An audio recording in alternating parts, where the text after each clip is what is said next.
So you get to draft day.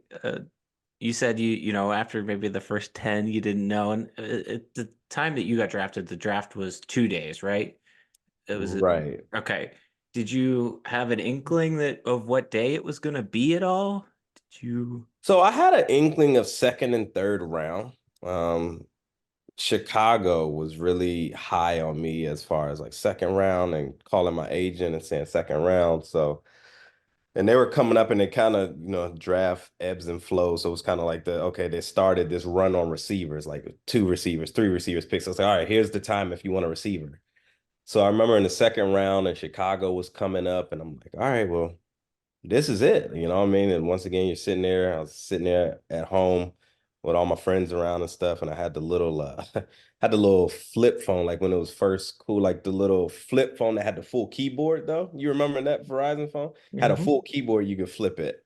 I had that one, and Chicago comes up and they trade.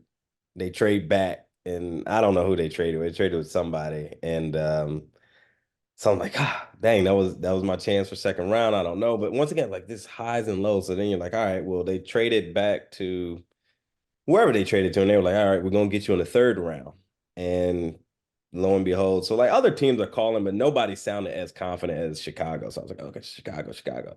And then going into the third round, Chicago's pick was coming up somewhere, and Seattle trades, and I get the call from I want to say it was like a 425 area code. Never been out there. I didn't even go out there for my pre-draft process. I think I might have talked to them like in passing type of deal, but I never like anything serious.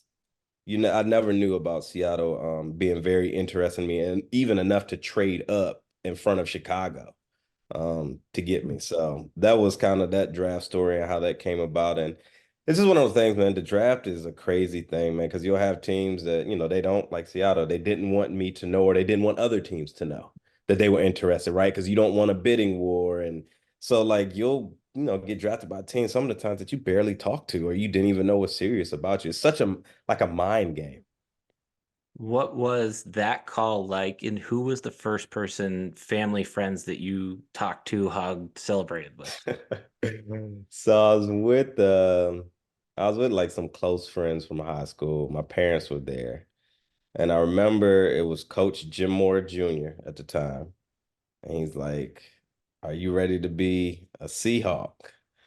And I was like, and Steve knows me. I'm like real chill. Like I don't really get all crazy hype. So I'm like, yeah, man, that's cool. And he's like, it doesn't sound like it. I'm like, no, no, no. I'm excited, man. I'm just, you know what I mean? Like, because you see on TV, like people call like, the crowd. Like it wasn't that. I was super excited. But the funniest thing, which I've told a million times, but my mom was just in the background and she was like, Washington?